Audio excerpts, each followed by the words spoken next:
I am Edwin Petan. I'm coming from Nakonyo village. I'm working as a tour guide.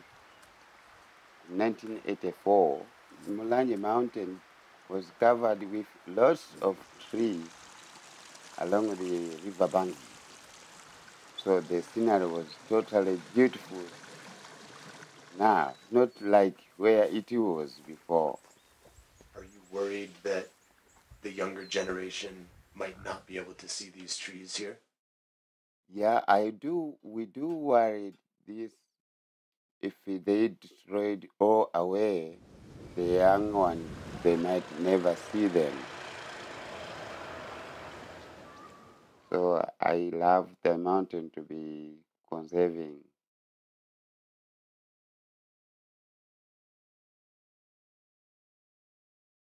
So these are the facts. My name is Micah Burhart. I am not from Mozambique. I don't speak Portuguese. I was born in Minnesota. I own a poodle. His name is Ptarmigan. I'm a professional rock climber. I was never certified to dream up the story I'm about to tell you. As all climbers are wont to do, I fell in love with a mountain range. A scruffy one, vegetated, remote, hard to get to, potentially scary to climb. This chain of mountains, or Inselbergs, stretches 900 miles across 4 countries in Southeast Africa, about as far away from my home as you can get. It encompasses places like Mulanje, where Edwin works, and further to the east, the site of my particular love interest, Mount Namuli. Inselbergs are like islands, but on land. I think Inselbergs are kind of like islands in the sky. There are rocky peaks going up to 10,000 feet. You have islands with endemic species. You will find also endemic species, most likely on mountains, because the animals are isolated. It's a lot of bracken-covered grassy hillsides with trees in the stream valleys. And there are many microhabitats within the plateau, which could house all sorts of insects which we know nothing about. We can only conserve for what we know. So if we don't know, then there's no conservation. So the first part is finding what is there. This is one of those trips where there's climbing and there's science, and we're trying to figure out a way that they actually are a good combination. To me, Mount Namuli started as something to climb. What I discovered is that it mattered, not just to me, but to science, to the greater ecosystem, to the people of Mozambique, who are committed to making the country more prosperous, and most importantly, to the people who call it home. I realized I had a unique perspective as an outsider. I could bring all the pieces together. If this expedition doesn't work, the science, climbing, conservation, community building, none of it works. We have 23 days.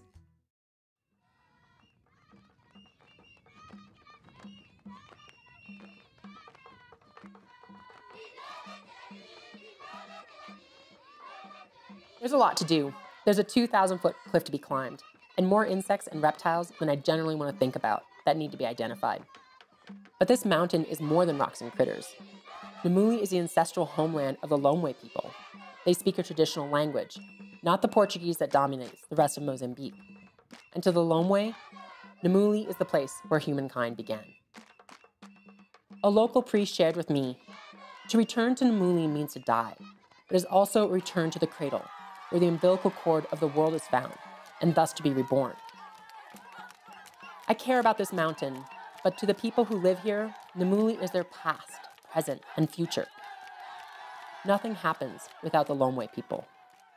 The people in Namuli, they've been living for quite a long time. So what we actually see is like the people, they don't live in a group or a village. They're scattered. And the landscape there, they use the land as to make their small field for agriculture. And also that area is very beautiful because you see the green part of it. You know, the forest is there. I mean, the setup is so wonderful in that area. So this is what we are going to find out and to see, is there any pressure they make to the natural resource in the area? Are they damage it? How they damage? Why they damage it? So that we come out with the recommendations, we come out with some kind of training, capacitating them in terms of trying to see the environment so that the future generations will gain from it. What causes the burning, for example, of the trees in the area? Why are they burning? Do they know what is the consequence of burning the forest? And then we're trying to see solutions of not burning the forest so that everyone will know that the importance of having the trees growing on that side. So this is basically what we are doing. We are going to do with the community in Namuli.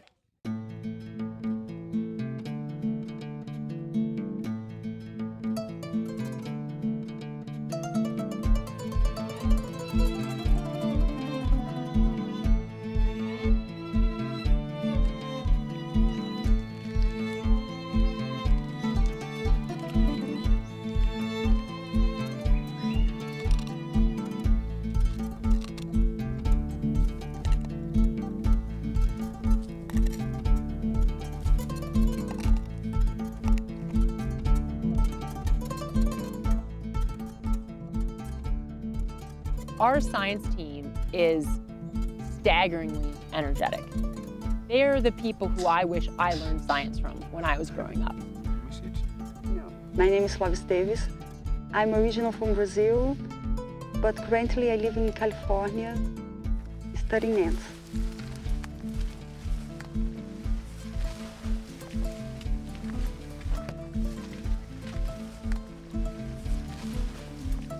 Ants are wonderful. They are diverse in shape, so you can find many different shapes in ants. I'm here with two colleagues. My name is Kaswel Tinandava Munyai. So I was born in a rural area of Limpopo province. I am coming from South Africa. At Mount Namuli is that when we are there and we collect as much as ants as we can, get as much rare ants as possible, as well as getting like the representative of all the ants of the Mount Namuli. My name is Farid Farouk. I'm an ethologist. I work for a public university in Mozambique because Namuli has been so poorly documented. My first goal is to document what I can see, what I can find in this expedition. And my second goal is obviously to find something that nobody has ever found. It's about bringing scientists to Mount Namuli and letting them go wild and having access to any part of the mountain region that they want to sample, including that face. There is a big problem in science, especially in inventory of different animals in Africa. There is lack of inventory done. There's a big need to know what is up here in this mountain as well. Mike and Kate are recognizing the west face to find a good place to open a via so they can bring us up in the granite face to look for ants. The Eucalyptus forest is the last remaining rainforest on Mount Namuli, and it's kind of this hanging, beautiful rainforest that sits above the village of Rere. It's the only thing like that on Namuli, and it's being heavily logged right now and used for its wood by the people who live here.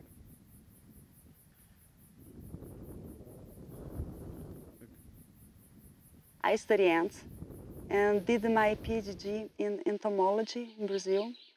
Now I am a postdoc at California Academy of Sciences and in San Francisco. Mainly, I like them because they are very important. They are everywhere in the forest. Here you can find ants in the canopy, in the low vegetation, foraging on the soil and inside the soil. And in these micro habitats, they have ecological relationships with everything. with plants. They cycle the nutrients of the soil. So if you want to understand what's going on in the forest, it's easier if you look at the ants instead of look at birds, for example. Ants, since they very short lifespan, if something happens in an ecosystem, you can measure that faster because the next generation will be here soon.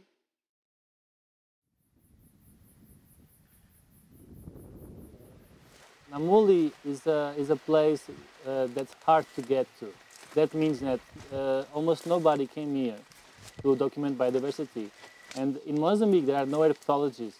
So no Mozambican herpetologist has ever been in these mountains.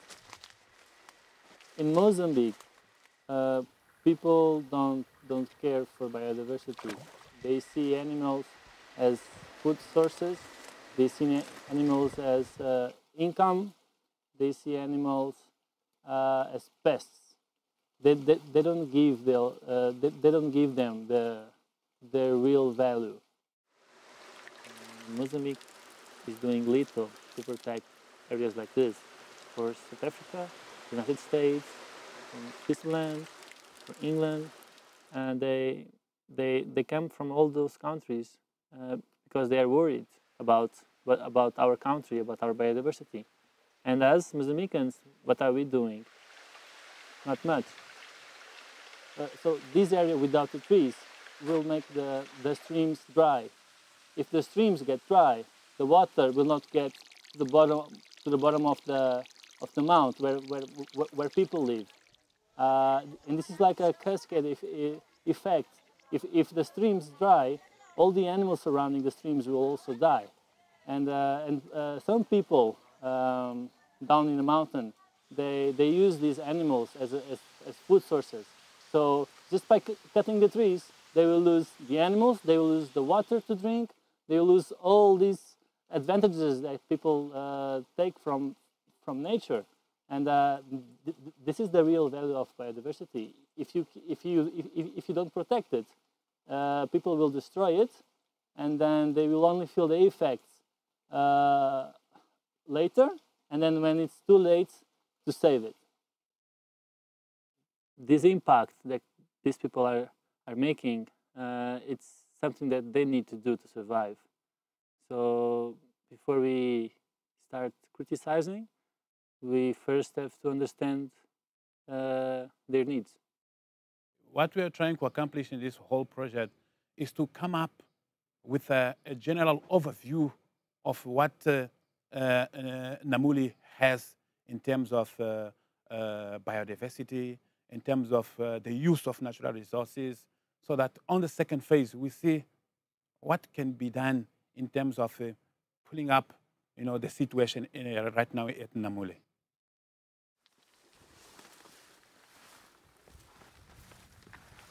As a climber, the scientist's obsessive focus feels so familiar.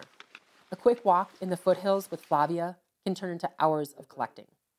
It's the same drive that keeps Kate and me glued to our binoculars, trying to unlock the puzzle of how to climb this massive rock face. Everyone believes in the importance of this place, but it's a matter of somehow getting people to agree on how to conserve an ecosystem that must support humans as well as plants and animals. We can't just wrap a fence around it. I don't have the answers, but I keep thinking, if we do a little more, if we push a little harder, if I can just harness all the knowledge and passion around me, maybe our work can at least open the door for the people who live here so they can find the solution.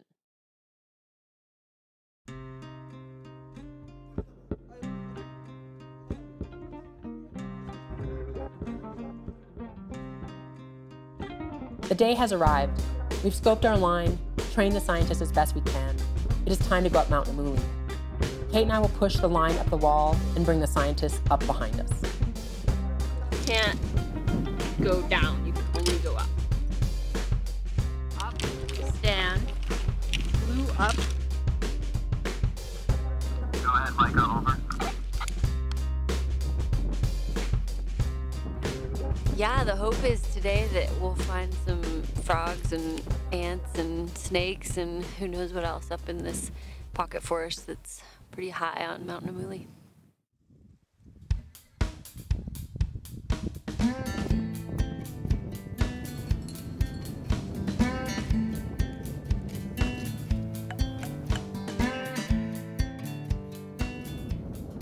Here we are, really high, trying to get to these cracks on the rock. You know, reptiles, they like to come in the morning to bask in the sun. And if you see a snake and you're like going after it, let me know. So if I have to like, you know, if something happens, if you get bitten, I can try and help you. It's a shame that it's not sunny anymore, so they might not be basking, so they might be hiding already in the cracks. But I'm curious to see what we can find. You know, for many people, not having arms and legs is a disability. But we cannot forget that for snakes evolved from lizards. So it was actually an evolution to lose arms and legs. They can fit everywhere.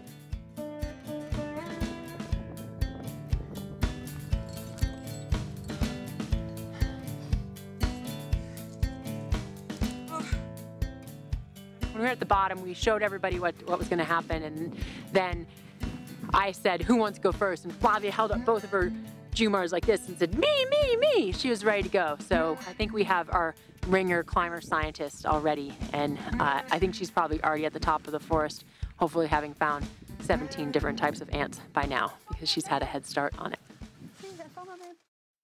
Oh, larvae. What do you think the white stuff is? You want to blow it into the tube or just... Yeah, blow it. Wow. They're hard to catch without Ooh, and larvae, here.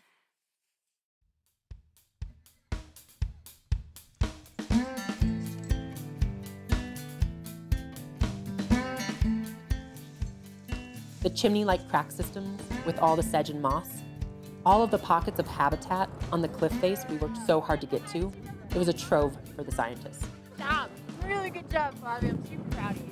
But that big find, the one we hoped would put Namuli at the center of conservation, didn't happen. Then again, that's the thing about discoveries. They don't always happen where you expect them. I've never filmed a sandwich bag with such excitement. Do you want me to open the sandwich bag for you? Well, it was our rest day, and we decided, it's good to clean out the kitchen, work out our food for the next couple of days. You know, we found some old leftover bits of food, and then all of a sudden we found this guy. Well, Kate found this guy. And I sort of thought it was a snake, like it's big enough to freak me out a little bit and say, "Ooh, ick!" But it doesn't really have scales like I think snakes do, and so then we thought it was a worm, but then it was so big that we decided to collect it for her wreath.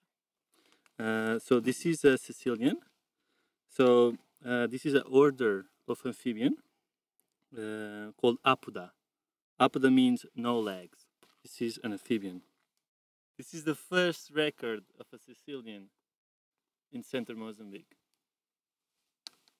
Not family, not genus, not species, order. The irony isn't lost on us.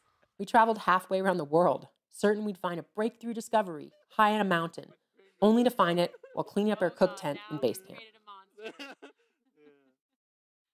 Our time here is up. What all of us are trying to create, from Geraldo to Flavia to Kate, is a simple thing made from a bizarre combination of ingredients: science, adventure, conservation, and community building. It feels like a relief.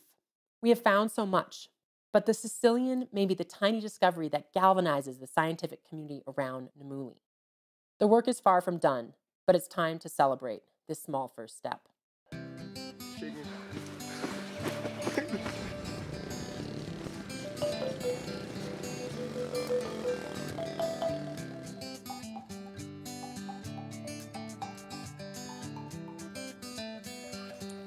Mountain Namuli is such a living, breathing organism that doesn't have a beginning and a middle and an end.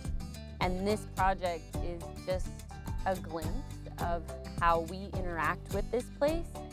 My hope in this project, according to what we see the forest is now, my hope is to continue conserving that area so that future generations, they'll be using that Mount Namuli as an example. So my hope is to continuing, treating that area as it is like today. It can be easy to let where we come from or the roles we use to define ourselves dictate our actions. Like I said, I grew up in Minnesota. I'm a rock climber. At a quick glance, it's pretty obvious I have no business involving myself in the future of a place like Mount Namuli. And to the people living beneath this mountain, the ants and frogs and the strange little Sicilian, they pale in importance to the need for sustainable agriculture, for a road, for medical care. But when we look a little longer, we begin to see there are connections between all of these interests. I think of the words of the Lomwe people. Namuli is where the umbilical cord of the world is found, the place where humans and creatures alike are born. I think about Edwin, on a mountain 100 miles to the west of us, tending to his home, to his community, to his seedlings. We are tethered to the mountains, all of us. The beauty, chaos, and wonder of the past 23 days taught me this. We all have a stake, and we're tethered to the same thing.